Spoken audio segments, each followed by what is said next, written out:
تو میں نے پھر وہاں پہ جو خط لکھا تو اس کے جواب میں بالکل صرف آزاد کشمیر کے لوگوں نے بہت سفر کیا ہے یا وہاں پہ کئی لوگ اپنی جانیں بھی گوا بیٹھے ہیں. جی جی بالکل بالکل اس پہ تو ہم آئیں گے انشاءاللہ، میں بات کریں گے اگلے مرحلے پہ. لیکن پھر جو یہی تکالیف کو مد نظر رکھ، کیونکہ میں خود بھی جو ہے نا، میں یہاں یو کے میں سن 2000 میں آیا، تو 2000 سے اب تک لے کے میں تقریباً کوئی 45 بار جو ہے نا ٹریول کیا. میرے پیچھے والدین تھے، بہن بھائی تھے، اور باقی اور مسائل بھی ہوتے ہیں، تو پھر مجھے سال میں 2 دفعہ جانا پڑ گیا تھا. تو مجھے خود بھی اس چیز کا احساس تھا. یہ سفر جو ہے نا بندے کی ہمت توڑنے والا ہے، کمر توڑنے والا سفر ہے.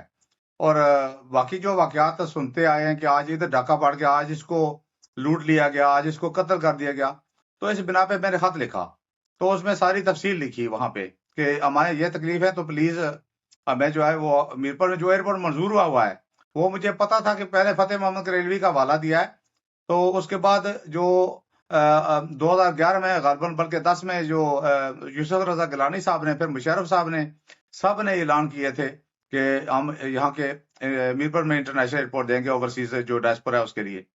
لیکن مجھے بڑا افسوس ہے کہ وہ وعدے رہے. اچھا، جب میں نے وہ خط لکھا تو اس کے جواب میں سول ایویشن اتھارٹی نے جواب دیا کہ فی الحال جو آزاد کشمیر کے مسافر ہیں ان کی ڈیمانڈ بہت کم ہے، تو ہم جو ہے ایئرپورٹ اس لیے نہیں دے سکتے کہ کوئی ایئر لائن وہاں پہ جو تیار نہیں ہو رہی آپریشن کرنے کے لیے. تو میں نے پھر ان کو جواب میں لکھا کہ بھائی صاحب، ایئرپورٹ ہوگا تو کوئی ایئر لائن تیار ہوگی، اور دوسرے کے 20 لاکھ بندہ باہر ہے تو کیسے کوئی ایئر لائن انکار کر سکتی ہے. تو آپ جو ہے ہمارے جو مسائل ہیں ان کو مد نظر رکھ کے ایئرپورٹ بنائیں. جی. اور اس کے بعد پھر ہوا ایسا کہ پھر میں بھی تھوڑا سا وہ کیا کہتے ہیں نا، اس کو پھر فالو نہیں کیا. پھر جب 2023 میں جب حادثہ ہوا نا یونان میں، جو کشتی حادثہ ہوا تھا، میرے خیال 35 سے 28 نوجوان تھے ہمارے وہ آزاد کشمیر کے. جی 35 نوجوان تھے، وہ اسپیشلی ہمارے علاقے سے، ڈسٹرکٹ کوٹلی سے تھے وہ. جی جی جی بالکل. تو ان کا مجھے بڑا صدمہ ہوا. میں خود بھی ویسے سچی پوچھے نا تو میں انگلینڈ نہیں آنا چاہ رہا تھا. میں اپنے وطن میں کاروبار کرتا تھا اور الحمدللہ ٹھیک تھا. لیکن جب بحران آیا تو پھر مجھے بھی کافی لوگوں کے ساتھ نکلنا پڑا، اور وہ بھی مطلب پھر بھی میں اپنی خوشی سے نہیں آیا، مجبور ہو کے آیا. تو میں نے جب وہ حادثہ سنا، وہ کشتی یونان لیبیا والی، تو مجھے بڑا دکھ ہوا. مجھے وہ جب پکچر دیکھنے کو ملی تو پھر میرا دل بہت جو ہے نا رویا اس کے لیے. خون کے آنسو، یقین کریں خون کے آنسو رویا اندر سے، دل سے. تو میں نے سوچا کہ یار اگر کوئی ہمارے آزاد کشمیر میں کوئی ایسا جو ہے ہب ہونا چاہیے، معاشی کاروباری ہب ہونا چاہیے، تجارتی منڈی ہونی چاہیے، اور جو وہاں کے نوجوان کو جو ہے وہ معاش دے سکے، اس کو روزی رزق دے سکے، اور اس کو نوکری دے سکے، کوئی جابز کریشن ہو. تو پھر میں نے جو ہے نا یہ اس کو پھر تیز کیا. پھر میں نے کیا کیا کہ وہاں پہ ہمارے ایک صاحب پٹواری صاحب ہوتے ہیں ہمارے چکسواری میں، تو ان سے میں نے انکوائری کی کہ آپ نے سروے میں حصہ لیا تھا، تو آپ مجھے بتائیں کہ وہ ایئرپورٹ جو میرپور ایئرپورٹ ہے، انٹرنیشنل ایئرپورٹ، اس کے بارے میں کیا خبر ہے. تو انہوں نے کہا کہ سروے وغیرہ ہوا، تو اس کے بعد کوئی بات نہیں چلی. پھر میں نے ان سے ریکویسٹ کی کائنڈلی مجھے وہ ڈاکیومنٹیشن نکلوا دیں. تو یہ انہوں نے پھر مجھے وہاں سے جو ہے ڈی سی کے دفتر سے، کمشنر صاحب کے دفتر سے انہوں نے مجھے نکلوا کے دی فائل. تو وہاں سے پھر میں نے سوشل میڈیا پہ آ کے نا، کیونکہ سوشل میڈیا ایک ایسا پلیٹ فارم ہے جہاں پہ آپ اچھائی بھی پھیلا سکتے ہیں، برائی بھی پھیلا سکتے ہیں. تو بالکل جی سوشل میڈیا پہ میں نے پھر تحریک شروع کی. میں نے سوچا میں جا کے فضول باتیں کرنے سے بہتر ہے کہ مجھے کوئی کام کی بات کرنی چاہیے. تو سوشل میڈیا پہ جب میں نے سٹارٹ کیا تو پہلے مجھے بہت زیادہ کرٹیسزم کا اور گالم گلوچ کا، ایون گالم گلوچ کا، بہت زیادہ لوگوں نے گالم گلوچ آ کے کی. اور جیسے پیڈ لوگ نہیں آگے کرتے ایسے کہ انہوں نے اس کو آواز کو دبانے کی بڑی کوشش کی. لیکن میں نے پھر ہمت نہیں آ رہی. میں نے کہا تم گالی نکالتے رہو، مجھے وہ جو 35 نوجوان ہیں نا، ان کا خون جو ہے نا میری آنکھوں میں اترا ہوا، میرے دل میں جو ہے نا اس کی بڑا صدمہ ہے. تو پھر میں چلتا رہا، ساتھی ساتھ میں شامل ہوتے رہے. تو آج اللہ کے کرم سے آپ دیکھیں کہ ماشاءاللہ پوری ورلڈ وائڈ جو ہے ہماری یہ تحریک جو ہے یہ سنی جا رہی ہے. اور منیر صاحب، مجھے یہ بتائیں کہ جو برٹش پارلیمنٹ کے 20 ارکان ہیں انہوں نے اس کے حق میں کہا کہ اس کو ایئرپورٹ کا مطالبہ کیا اور حکومت پاکستان پہ دباؤ ڈالا. اس میں آپ کی ٹیم کا اور آپ کا کیا کردار ہے؟ ان کو موٹیویٹ کیسے کیا؟ اور یہ وہ لوگ ہیں جو آزاد کشمیر کا پازیٹیو چہرہ ہیں، بلکہ میں یہ کہوں گا کہ پورے پاکستان کا پازیٹیو چہرہ ہے. جو لوگ باہر پارلیمنٹ میں ہیں یا کسی بھی ملک میں جو سیاسی معاملات ہیں ان میں وہ شامل ہیں، ان کا یہ پازیٹیو کردار ہے. اور برٹش پارلیمنٹ نے ہمیشہ کشمیر، ریاست جموں کشمیر کے لیے آواز اٹھائی، اور ایئرپورٹ کے لیے آپ نے ان کو کیسے موٹیویٹ کیا؟ یہ سٹرگل کیا تھی؟ جی اورنگزیب صاحب، یہ بڑا مشکل مرحلہ تھا. سوال بڑا دلچسپ ہے. یہ عام پبلک میں تو بڑی وہ کہتے ہیں نا مایوسی جو دسی ہوئی تھی. میں نے پہلے 2-3 جو ہے نا میں نے ورڈ سٹارٹ کیے تھے. میں نے کہا یار اپنی ہڈیوں سے جو دسی مایوسی ہے نا ہڈیوں میں وہ نکالو. اور دوسرا میں نے کہا کسی بندے کو اپنی لائف پہ اگر مگر لیکن چونکہ چنانچہ یہ لفظ بولنے سے منع کیے. یہ 2 مہینے میں یہ اس کی جو ہے وہ تبلیغ کرتا رہا. ایک تو اپنی ہڈیوں میں دسی ہوئی مایوسی نکالے، اور دوسرے اگر مگر لیکن چونکہ چنانچہ نہیں بولنا. اور میں نے کسی کو نہیں بولنے دیا، کیونکہ یہ لفظ جو ہے نا یہ ابہام پیدا کرتے ہیں، یہ مایوسی پیدا کرتے ہیں. اور دوسرے یہ کہ آپ نے سوال پوچھا کہ جو ایم پیز وغیرہ ہیں، سچی پوچھے تو ان میں بھی بڑی مایوسی دسی ہوئی تھی. جو ہماری تیسری کی چوتھی ملاقات یاسین صاحب سے ہوئی تھی. اس سے پہلے ہماری ملاقات ہوئی تھی ریاض بٹ صاحب سے، وہ سابقہ میئر ہیں لوٹن کے. ان سے ملاقات ہوئی، انہوں نے بھی کوئی یعنی کہ بڑی مایوسی کا اظہار کیا تھا اس وقت. ہمیں کوئی امید کی جو روشنی یا کرن انہوں نے نہیں دکھلائی. ہم وہاں سے مایوس ہو گئے.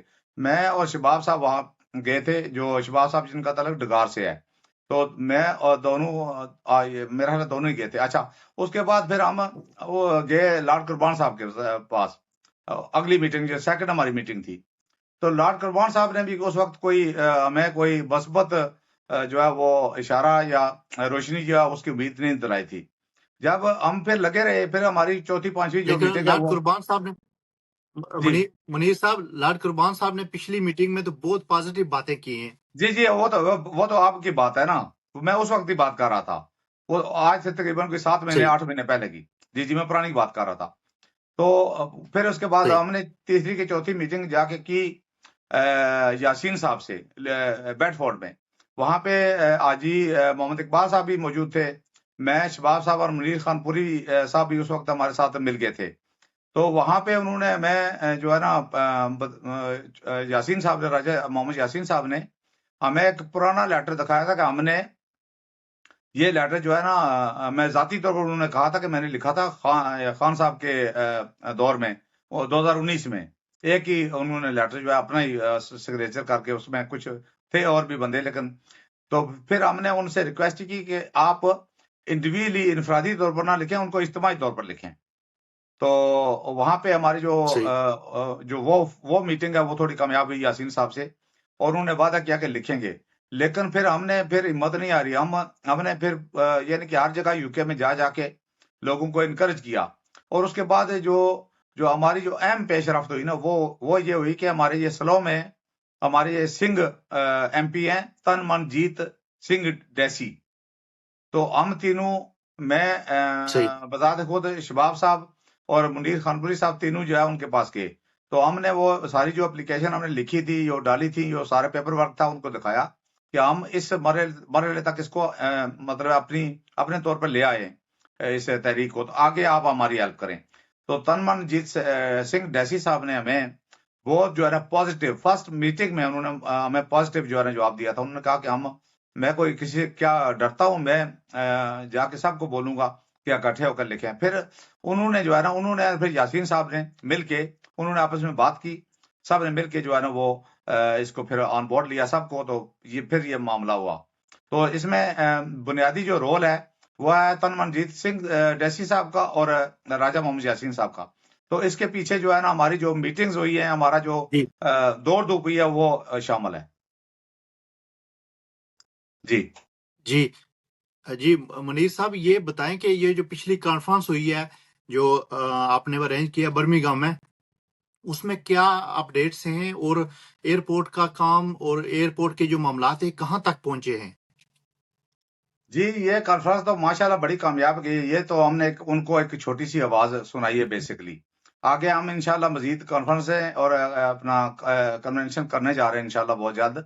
تو اس کا نتیجہ ایک تو ہماری جو بیسیکلی جو ہم نے اس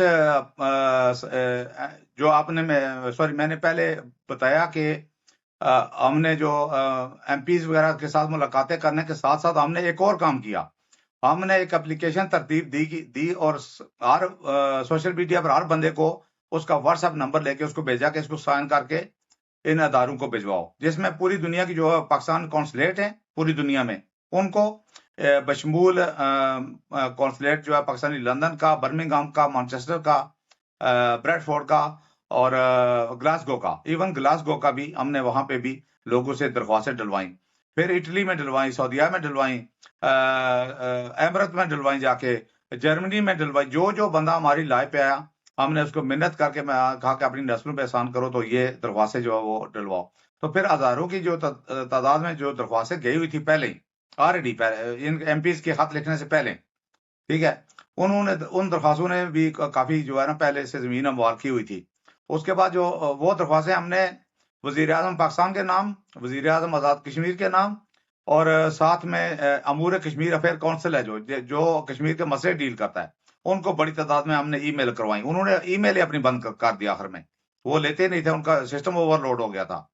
اور اس کے بعد جو پلاننگ ہے پرمیشن پلاننگ اینڈ ڈیولپمنٹ ہے مظفر آباد کا ادارہ، وہ کسی کو پتہ ہی نہیں ہے کہ وہ بھی ایک ادارہ ہے جو پلاننگ کرتا ہے، ڈیولپمنٹ کرتا ہے. وفاق کا پلاننگ اینڈ ڈیولپمنٹ، ان سب کو جو ہے ہم نے یہاں لوگوں کو ہزاروں کی تعداد میں جو ہے درخواستیں ڈلوائی.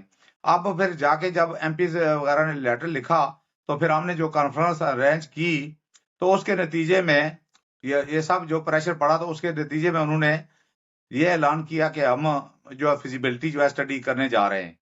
تو ابھی بھی ہم خوش فہمی میں مبتلا نہیں ہیں کہ ہم کو ایئرپورٹ مل جائے گا اتنی جلدی. اس کے لیے ابھی بہت ساری جو ہے نا وہ ریکوائرمنٹ ہے، بہت ساری رکاوٹیں ڈالنے کی بھی کوشش کریں گے، لیکن انشاءاللہ ہم ان کو کاؤنٹر کریں گے، ان کو پورا فالو کریں گے اور انشاءاللہ اپنا پریشر جو ہے نا وہ جاری رکھیں گے. جی منیر صاحب، مجھے یہ بتائیں کہ اس سارے سینیریو میں ریاست جموں و کشمیر کی جو آزاد حکومت ہے، جو 53 ممبران ہیں اور جو پارلیمنٹ ہے ہماری آزاد کشمیر کی، اس کا کیا کردار ہے؟ کیونکہ یہ جس ڈویژن کی ہم بات کر رہے ہیں، یہاں سے ابھی جو وزیر اعظم ہیں وہ اسی ڈویژن سے ہیں، سابق وزیر اعظم بیرسٹر سلطان محمود صاحب اسی سے ہیں، چودھری مجید صاحب اسی ڈویژن سے تعلق رکھتے تھے، اور ان لوگوں کا 70 سال سے کیا کردار رہا ہے اور اب وہ اس میں کیا کردار ادا کر رہے ہیں؟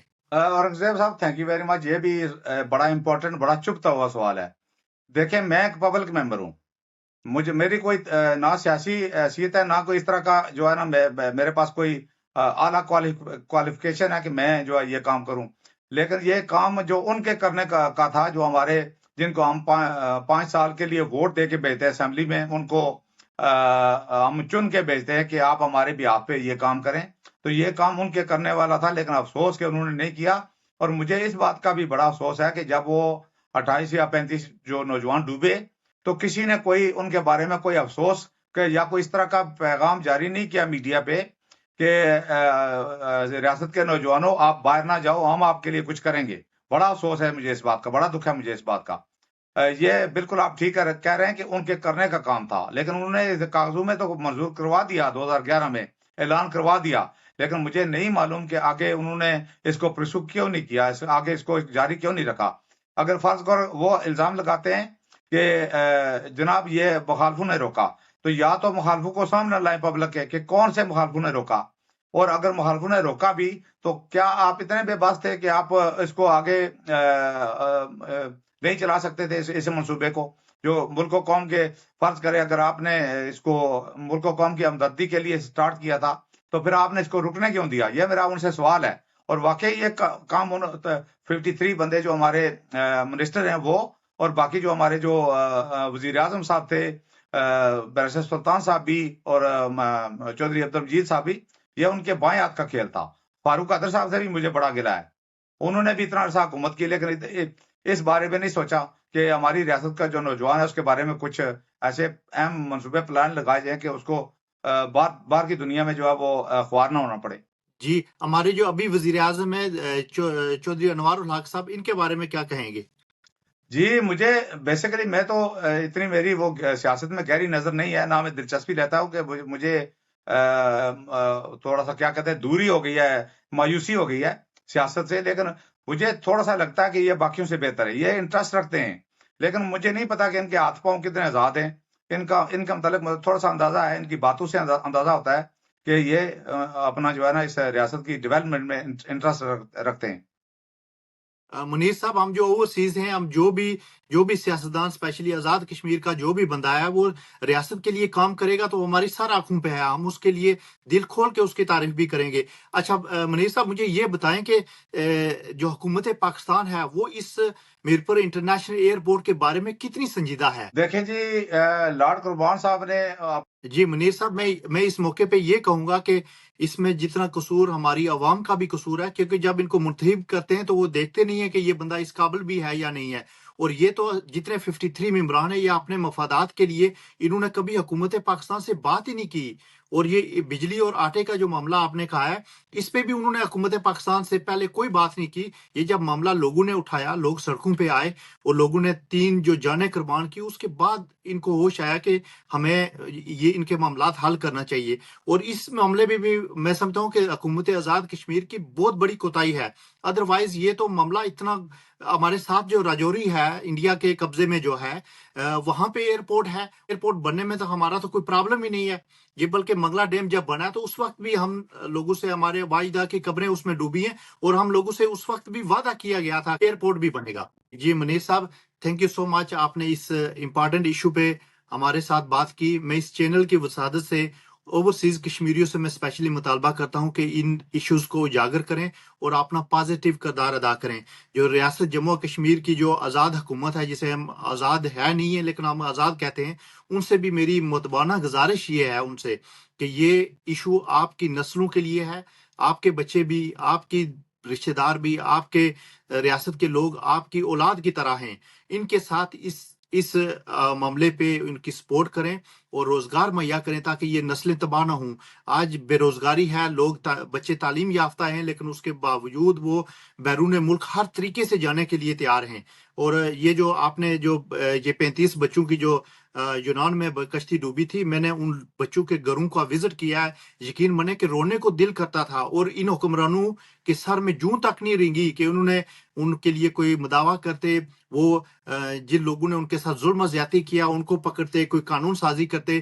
ان کا کام ہے قانون سازی، اور کس معاملے پہ بات کریں، ہم صحت کے معاملات دیکھیں، آپ لا اینڈ آرڈر کی سچویشن دیکھیں، پچھلے دنوں میں جو ہماری برٹش بینڈ کے ساتھ وہاں پہ واقعہ پیش آیا، ہم کس چیز پہ چیخے چلائیں، ہم کیا کریں، لیکن ان حکمرانوں کو بھی جاگنا چاہیے، ان کی بھی جو ذمہ داریاں ان کو پوری کرنی چاہیے، اپنے مفادات سے ہٹ کے جو قوم کے بچے ہیں، قوم کے جو لوگ ہیں ان کا خیال رکھیں۔ میں بھی یہی کہوں گا کہ برادریوں سے ہٹ کے، علاقائی ازم سے ہٹ کے، اپنی نسلوں کو بہتر بنانے کے لیے جو سیاستدان کام کر رہے ہیں آزاد کشمیر میں، ان کو ختم کر کے ایسے لوگ، پڑھے لکھے لوگ سامنے آنے چاہیے، جیسے عوامی حقوق کی تحریک میں لوگوں نے ایک مخلص ہو کے اپنے ریاست کے بارے میں سوچا، اس طرح کے لوگوں کو سامنے آنے کی ضرورت ہے۔ تھینک یو سو مچ، انشاءاللہ پھر کسی پروگرام میں حاضر ہوں گے۔